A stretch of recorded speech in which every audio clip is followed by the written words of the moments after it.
My view of this is that as an actual process working in the world, which creates the concerns that Peter has, it is an economic process.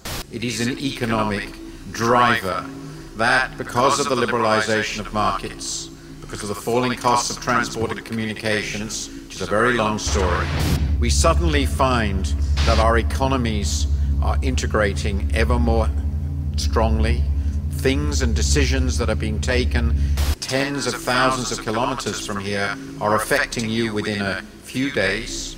That changes how Mexico can work, how every country works, how people feel about themselves. But at bottom, it's an economic process with profound social and cultural, political, and philosophical consequences.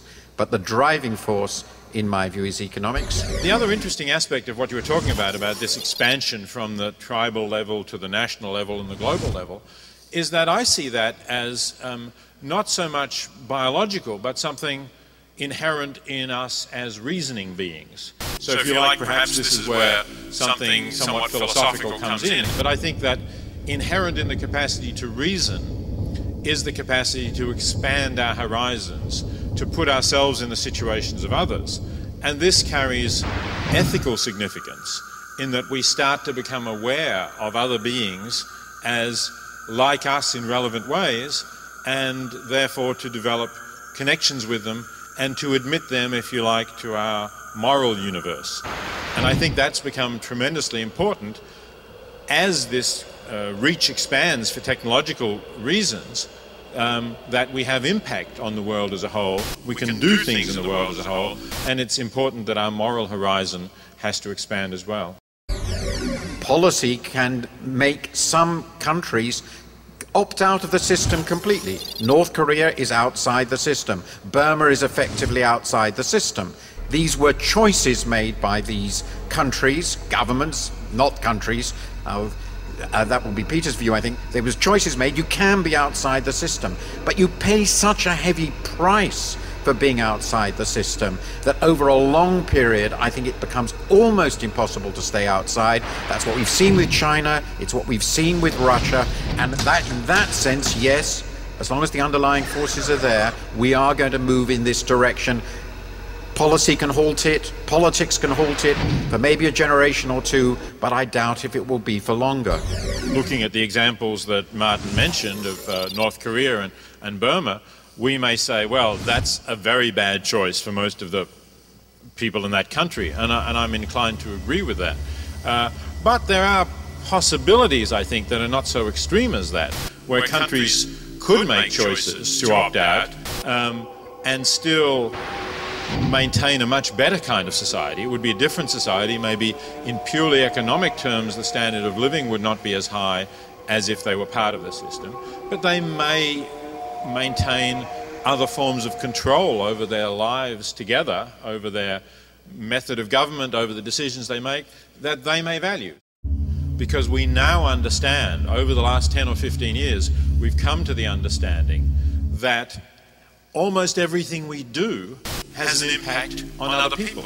Things that we used to think of as totally innocuous, things like a decision whether to drive a car or walk, or if we do drive a car, whether to have a fuel-efficient hybrid or whether to have a big gas-guzzling thing like a Hummer. Those decisions affect other people, and they affect other people in the most really direct and vital kinds of ways. They will, for example, contribute to sea level rises. That will mean that millions of people in low-lying areas will lose the land that they use to grow their food, or they will contribute to an increased number of dramatic climate events like hurricanes and the fires we just had in Southern California. So we are now responsible for this. The most important aspect of globalization as a process is that it brings us all together.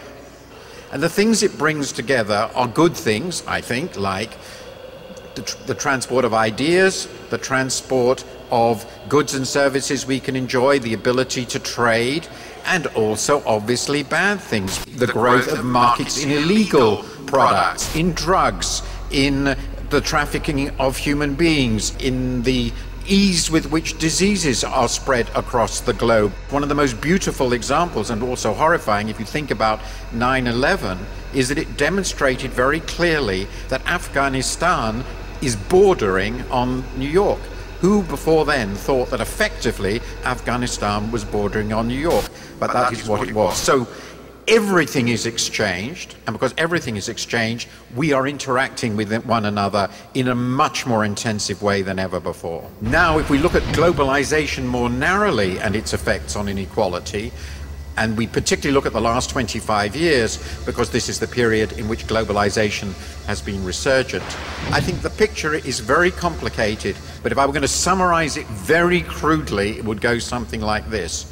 Inequality among households across the globe has almost certainly fallen over this period because of the enormous rises in the relative incomes of very big, relatively poor Asian countries. Inequality in the developed world has almost everywhere increased, and globalization had, I think, a lot to do with it. And inequality in the developing world has very divergent stories, with some very important cases where inequality has clearly increased greatly and where I think globalization was an important part of the story, and other cases where it seems not to have done. India, for example, seems to be a country where inequality has not risen, while China has. It is true, of course, that globalization has benefited many relatively poorer people in countries like China and perhaps more recently in India. And that's a good thing, which I welcome, that it has pulled hundreds of millions of people out of poverty. But it has left the people who are at the bottom, really, the people that Paul Collier in his recent book calls the bottom billion, really more or less at the bottom, without, I think, at the moment anyway, much benefit or advantage coming from globalization. So if we're talking about, let's say, the poorest 10% or 20% of the world's population, they have really not benefited. And in some ways, I think globalization makes it harder for them to actually benefit.